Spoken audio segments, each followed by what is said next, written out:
How differently would the Eurovision look if each country's share of the votes were proportional to its population?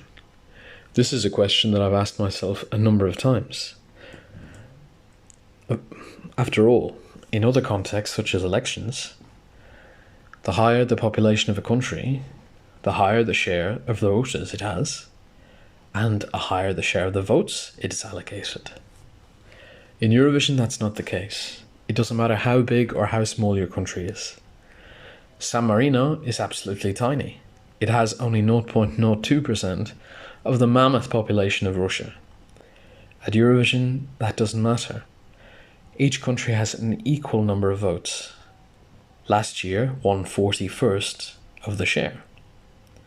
That means that a San Marinese, per capita, has more points than an average Russian. I wanted to see if that weren't the case, how differently the results could be. If bigger countries with larger populations had a larger number of votes to give out, and ones with smaller populations had fewer votes. Now, before we get into how and why and how this would reflect on the results, I have to say that I don't think it's a good idea. It's antithetical, in my eyes, to the spirit of the Eurovision if some countries are a lot more powerful than others. Why did I do this then? Out of pure curiosity and a slightly unhealthy love of statistics. So how did I do it? Well, I looked at last year's results in the final. There were 41 countries giving votes. Each country gave 2 sets of 58 points, giving a grand total of 4,756 points allocated. That is what you get when you add up 41 times 2 sets of 12, 10, 8, and so on. I then had a look at populations. There were 41 countries present, and together their population was 739 million. With the perfect hypothetical average country having a population of about 18 million. If there were a country that had that exact average, its share of the votes would not change. Like ever, it would give 12, 10, 8.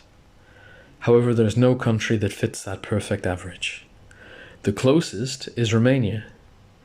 With 19.4 million people, that's just 1.4 million above that average, it would give 124 points instead of 116. So it would reward 12.8, 10.7, 8.6, and so on. However, a lot of countries would have a substantially different allocation of points. Russia, for example, has almost 20% of the population of all the ESC 2019 countries. So in this scenario, it would have almost 20% of all the points to give. 930 points. That's 814 more than before.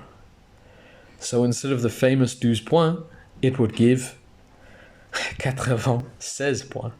96, 80, 64, 2 sets of that. The second smallest country, Iceland, has not even 400,000 people, 0.049% of the total population. So it would have 0.049% of the total points to give. That is only 2.33 points. It would give 0.24 instead of 12, 0.21 instead of 10, and so on. What does this mean? It means that if you're popular in the biggest countries, it gives you a huge leg up to do well at the contest. Now, only 9 countries would give more points than they currently do. Russia, the Big Five, Poland, Australia, and Romania. Another 11 countries would give between 50 and 99% of its current share of points. Another 16 would give between 10% and 49% of what they currently give. And the remaining 6 countries would give less than 10% of the current points they have. So Estonia would have 8 points to give instead of 116. And the most extreme example, San Marino, would only have 0.19 points to distribute over up to 20 countries potentially. How does it change the results? Well, in a way, not so drastically in terms of the final result, the winner.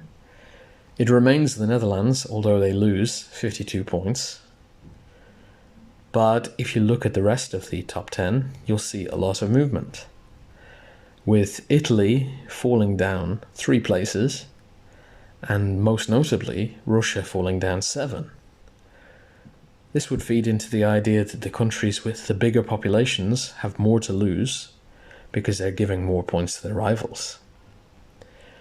Looking at Italy's points versus the Netherlands' points, the Netherlands got a lot more points from the biggest countries, and that's why Italy has plunged and Netherlands has not. Above Italy are inserted Norway, Australia and Azerbaijan. They also did well in the biggest countries. Switzerland would fall down 2 places, Iceland would climb 3, Macedonia down 1, Sweden down a dramatic 4. The only changes in the top 13 in terms of countries that weren't there before are Malta and Belarus. In Malta's case, it's a modest rise of 30 points that gets it from 14th to 12th. In Belarus, it's a much more substantial rise from 24th to 13th with an extra 97 points. And we know where that comes from. Just by doing well in Russia, Belarus has climbed the scoreboard. In the bottom half, the only 2 countries that are there now that weren't before are Cyprus and Czechia, with Czechia being the biggest one to plunge, falling 6 places. There's not much change at the bottom, except Estonia and Serbia falling 4 places. But Israel, Germany and the UK comprise that bottom 5 like they did before. Those are the new results, and I hope you find them intriguing. This was fun to look at, and maybe I'll do the same thing with other years in the future. All the best, and see you soon.